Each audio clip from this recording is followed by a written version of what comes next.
everyone, thank you so much for tuning in to ChasingCinema.com's official YouTube channel. My name is Jacob Tiranno, and I'm your host. And today I'm going to be recapping my Week 31 365-day movie challenge. That's right. I've done it for 31 weeks. Well, 30 weeks up until this point. Now, 31 weeks sitting here and recapping the 7 brand new films that I watched during the 7 days of that week. Let's hop right into it, waste no time, but very quickly I want to mention, if you've not seen our spoiler and non-spoiler reviews of Suicide Squad, click that wide eye, make sure to check them out, as well as some other cool videos going. Now that I am the official movie critic for Chet Buchanan in the Morning Zoo, locally here in Las Vegas on 98.5 KLUC, make sure to tune in on Friday mornings between 8:30 and 9 a.m. where I'm reviewing movies with Chet and Kayla and Spence and everyone from the zoo. If you missed, though, it's alright. I'm going to be uploading the clips to YouTube. You click that wide eye, that'll be up there as well. So make sure to check out those.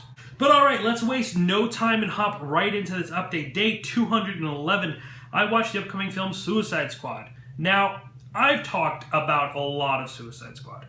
You could find my review on The Morning Zoo. You could find my non-spoiler review, which is 18 minutes long. You can find my spoiler review, which is about 40 minutes long. All available in that white eye. Click that link and they will all drop down. I've talked so much Suicide Squad, I don't really feel like talking about it much more. And with everything, all the anti-DC, the DC people who are coming out against critics and all the anti-critics people, I don't really want to get into it on this video because there is some interesting stuff I would like to talk about here. But overall, I thought it was good. I mean, I didn't love it, but I thought it was definitely worth in the middle. Make sure to check out my reviews to find out more. Now, this week wasn't a themed week, but I did tend to follow in more documentaries, so there is quite a few. In day 212, I watched The Blackout Experiments. Now, this is a documentary film that tackles a fascinating topic, and this group of people who really give themselves up to an extremely immersive horror experience known as Blackout. These people will sign up and go through a screening process and eventually just have to meet the Blackout team at what is like a warehouse or a rented building in New York. This is how it starts off. And they go through these really extreme, torturing, and nothing like, obviously it's consented, right? So like they'll hold bags over their mouth and stuff, but they'll let them breathe. They're not honestly trying to kill, but they are trying to emotionally affect them and kind of bring them to the edge. And I mean, that topic is fascinating. However, I don't think this movie as a documentary works very well because it focuses too much on being a horror film itself. Like, I feel like the filmmakers of this movie watched Cropsy, a movie that I've talked about before, and I did horror movies or horror documentaries. I don't remember exactly what the theme was, but I watched some of those, and that is a very scary movie that just so happens to be a documentary. This film I felt tried too hard. The way that it was edited, the way that it was put together, music-wise and things like that, it just felt it was trying too hard to be a horror movie as well as a documentary. Now, The Blackout Experiments doesn't take time to explore the subjects on a deeper level. It just lets them kind of react to their experience, which is nice. So there's these multiple people who go through these experiences, some more than others, some react differently. And we hear about their initial reactions to these experiments. But I just feel like we only get the reaction. I would have loved to get so much more in depth in their mind and learn more about them as people before the experiments, even though we do. I mean, there's one subject in particular that we really get to know, and it is interesting, but I wish everyone else would have been a lot more focused on, or had we just focused on that one particular person and learned his entire, the majority more of his life to really understand what he was going through. It should be interviewing the subjects as friends and family, and even mental professionals. Like, it would be so interesting for them to be sitting down with a psychologist and explaining why they feel Blackout could be a reasonable thing for people. Not saying I think Blackout is completely unreasonable or crazy. I mean, whatever. If it doesn't hurt anyone else and it doesn't bring you to a horrible point. I mean, I'm not one to judge particularly. I'm pretty open to things like this, and a lot of people signed up and claim to have been emotionally and mentally stronger because of it. And as long as you're not hurting anyone else in the process and everything's consensual, then hey, I mean, who am I to say anything? The movie's short, though. The movie only falls at about an hour and 20 minutes, and even then it feels long and a bit unrewarding. It does capture some intense imagery, especially when they're letting us more and more into Blackout, because at first it's very, very far, and then we eventually get ourselves actually into a really intense Blackout moment. But I don't think the film's themes really come across, or it doesn't really have a specific thing it wants to say, just rather let us watch these experiments and make our own judgments. But I feel like the movie did have its point of views, but just didn't present them really in a strong way. Unfortunately, this movie was quite mediocre, and about an interesting topic, but I could not really fall in love with the movie, just because I felt that it needed to be a much more deeper experience. Day 212 of the 365-day movie challenge, I watched another documentary, the Netflix documentary, actually, on Tig Notaro, the female comedian known as Tig. And I think Tig is more than just a documentary about a hilarious comedian named Tig Notaro. It is really about watching people overcome obstacles in their individual way. I mean, this movie is heartwarming and it's touching as it focuses on this admirable woman. I mean, if you've not heard or watched anything of Tig Notaro, I highly recommend just YouTubing her and checking out some of her stand-up, because she is hilarious. And just the way that she got to the place she is now is quite an extraordinary story.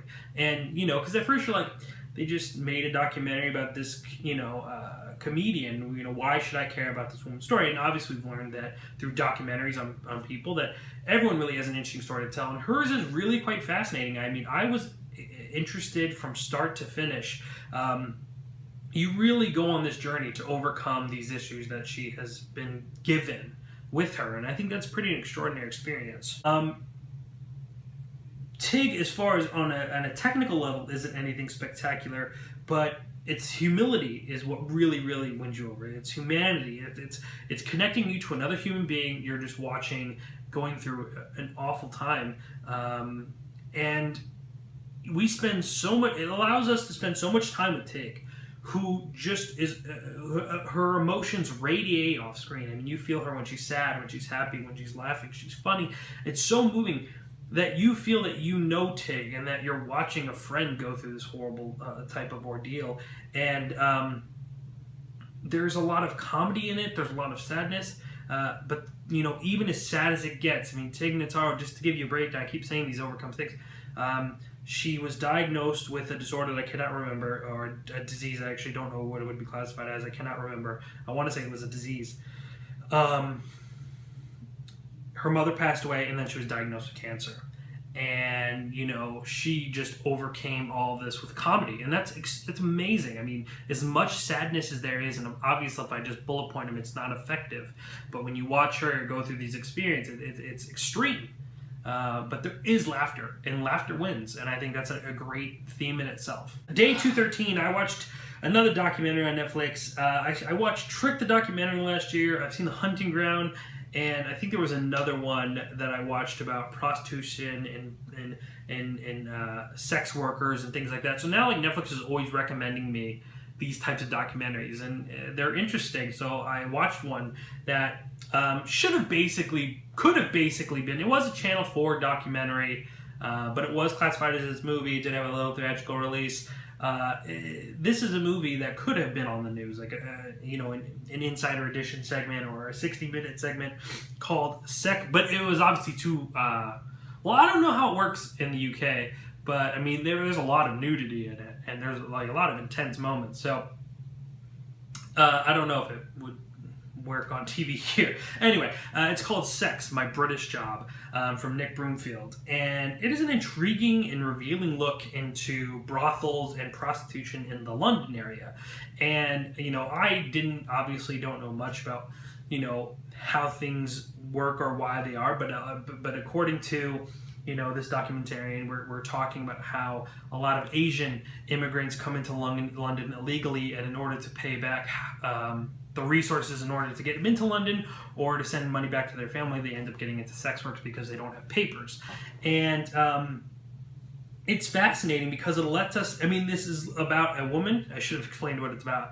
It's about a woman who is a reporter in London, and she goes undercover as a housemaid in these different brothels, and she wears spy glasses, you know, like this, that has a camera, and she goes and she just experiences everything and makes you experiences, and you see the abuse she goes through, like verbal and verbal near physical abuse from her the managers, the pressure to get into sex work, the women that she talks to that are in sex work that are horribly traumatized by it, that are dealing with issues, medical issues, health issues. I mean, so in that sense, as this undercover reporter works in the brothel, I mean, it really allows us to get a real inside look, and it's really fascinating, but it doesn't say much. So this is another film like the Blackout Experiments that just says, here's the inside look, take what you will.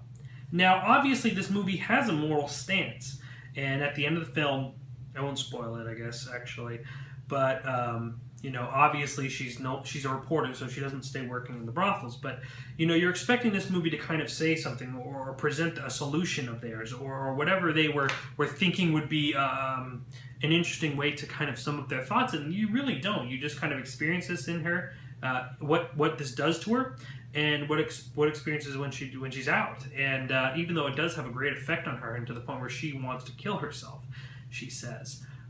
It doesn't really have a lot to say, I don't think. It doesn't have a strong message across. So, I mean, for me, it was still really interesting to watch. And like I said, I think it's only like an hour and 10 minutes, if that. But even without the strong message or themes, it addresses an issues and says, look at them. Here, take a look for yourself. But that's it. So it kind of doesn't feel complete. Day 214 of 365-Day Movie Challenge. I watched, not a documentary, gotcha. I watched a movie that I actually was really kind of looking forward to seeing this year, but I missed it in theaters, and that was Barbershop, The Next Cut. And Barbershop, The Next Cut is a solid addition to the Barbershop franchise. Now, even though those movies don't seem like they'd be really critically acclaimed, I'm a fan of both Barbershop movies. I don't really remember the sequel very much, but I remember liking it. But I really enjoyed the first Barbershop. And I think it was interesting that they brought everyone back, 10 years later. But I didn't see any trailers for the movie. I didn't really look much into it. So when I popped it on and I saw exactly what this movie was about and what it was addressing, it's pretty fascinating. It's arguably probably the best Barbershop movie, period. It's not a fantastic movie. It's just like the others. It's good, but not great. So it's similar in that sense. But this movie manages to go a step beyond. Yes, it's funny and it's lighthearted, but this movie came back with a purpose. Like, it had, these filmmakers sat down and said, this is what we want to say, this is what we want to tell the people, and this is how we're going to do it. And obviously this message and this theme is revolving around gang violence, police violence, and anti-police violence. This huge violent upbringing going on right now, and gang violence and things like Ferguson. They want people to talk about it. This movie was set out because they wanted to create that dialogue, or open up that dialogue, and let communities know that they can make a difference. It sheds their opinion on these issues, because Barbershop is predominantly filled with these African American characters. We do have, I believe, an Indian character, as well as, there's a lot of races involved in the movie, but it is a predominantly African American movie, and it seems like everyone involved really just kind of wanted to state their opinion on what was going on, Common included, who obviously was heavily involved in the making of Selma. And, for a movie to be like, we want to do this movie with a purpose, and we have this, and we want to open up this dialogue and let communities know they can make a difference with violence going on. They could do something to bring positivity and creativity to the streets of Chicago, as it takes place in this movie, as well as all over the country. It never feels really heavy. It feels like we get it. Like, I hear you. But even though this whole entire movie revolves around this type of violence and gang violence, things like that, it never feels too heavy. It never feels, it doesn't feel like it beats you like a horse. At least I didn't feel that way. I think it was kind-hearted, and it has great comedy. I mean, I still laughed in this movie that is talking about really, really important issues right now. It does all this, and like I said, I enjoyed revisiting these characters: Cedric the Entertainer, Eve, Ice Cube. Seeing everyone was great. It was really fun seeing these characters, and even some of the characters that no longer work at the barbershop, that visit the barbershop. But it made an important statement, and I respect this movie completely for just saying we want to start a conversation, and that's what that movie did. Maybe many people didn't see it and didn't give it the credit that it deserved, but I thought it was a solid film. Day 215 of the 365-day challenge. I made a mistake. I watched a 2012 documentary called After Porn Ends. Again, the constant documentary is about sex work and adult entertainers and prostitution. That's all I get recommended on Netflix, and I just was like, all right, let's do it. And I think they're starting to run out. But I watched this movie, and I think it would tackle a really interesting concept. How does the person who works in the adult entertainment industry then transition back to normal life? Like, just think of the life that the adult entertainment star lives, and then having to go back to a normal life. And this film was everything but interesting. I mean, I really did not like this movie at all. It doesn't follow 2 or 3 stars after their career has ended. No. Instead, it interviews about 8 to 10 people about the industry. It's just about the adult entertainment industry. And the people that he's interviewing, just so happens, aren't involved anymore. At least at the time, because some of them actually do return. It's just really, the major problem is that it's poorly crafted. It looks like it looks lazy. You have scenes in which camera loses focus, is going in focus, and they kept it. Like, instead of just reshooting it, they're just letting the camera go. It's like, come on. We have someone's holding the tripod and tilting it too much. We're going up and down. We have horrible headspace. Just on a technical aspect, it's awful. But it's just not interesting. I'm like, okay, I could look past a not necessarily beautiful looking documentary if the topic's interesting. But it wasn't.